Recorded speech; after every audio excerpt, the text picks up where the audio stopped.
So station నుంచి బయటకు రాగానే ఆటో వాళ్ళు తెలుసు కదా మీకు, చాలామంది ఉంటారు. సో అందులో ఒక్కొక్కరు ఏంటంటే 500 అడిగారు, 300, 400 ఇలా డిఫరెంట్ అనమాట. సో ఫైనల్లీ వెళ్తూ అయితే పెట్టుకుంటే మనకి అవ్వదని చెప్పి బయటకు వచ్చి ర్యాపిడో బుక్ చేద్దామని అనుకునే లోపు ఒక ఆటో అతను వచ్చారనమాట. ఆయన ఏంటంటే మీటర్ అని చెప్పాడు. సో మీటర్ ఆన్ చేయగానే 30 రూపీస్ చూపించింది మినిమం. సో కిలోమీటర్ బేస్ చేసుకొని అది మీటర్ రన్ అవుతుందన్నమాట. సో ఈ మీటర్ మోసం కాదు కదా అంటే సర్కారు వారి మీటర్ అని చెప్పాడు అనమాట.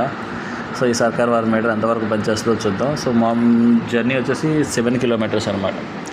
ఆ స్టేషన్ నుంచి తిరువనంతపురం నార్త్ స్టేషన్ నుంచి ఇక్కడికి 7, మొత్తానికి ఒక 132 రూపీస్ అయిందండి.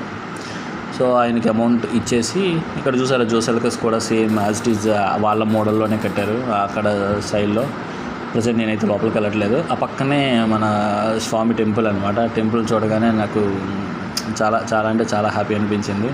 ఎప్పటి నుంచో వెళ్దాం అనుకొని వెళ్ళలేదన్నమాట. ఇక్కడ టికెట్స్ కూడా అమ్ముతున్నారనమాట, కేరళ టికెట్స్ అని, లాటరీ టికెట్స్ అని. సో ఆ లాటరీ టికెట్స్ ఎంతవరకు కరెక్ట్ కూడా నాకు తెలియదు. ఒకవేళ మీకు ఏమైనా తెలుసుంటే కామెంట్స్లో మెన్షన్ చేయండి. సో ప్రజెంట్ ఇప్పుడు 1 o'clock ఇలా అయిపోయింది కాబట్టి ఈ టైంలో దర్శనం క్లోజ్ చేసేస్తారు. సో ఇప్పుడు ఏదైనా ఒక లాడ్జ్ లాంటిది ఏదైనా చూసుకొని కొంచెం ఫ్రెష్ అప్ అయ్యి ఏదైనా కొంచెం తినేసి, లంచ్ టైం అయింది కదా, ఆకలి వస్తుంది. సో ఏదైనా తినేసి ఫ్రెష్ అప్ అయ్యి 3:30 or 4కి దర్శనానికి వెళ్దాం అనుకున్నా. దానితో పాటు ఇక్కడ పంచి కట్టుకోవాలంటే కదా, సో అవన్నీ కావాలంటే ఖచ్చితంగా రూమ్ తీసుకోవాలి. సో కొంచెం ఏదో తినేసి 4 మెతుకులు తినేసి బయలుదేరదామని వచ్చాను అనమాట. So that's it. ఒకసారి దర్శనం అయిన తర్వాత మళ్ళీ కలుద్దాం. బాయ్.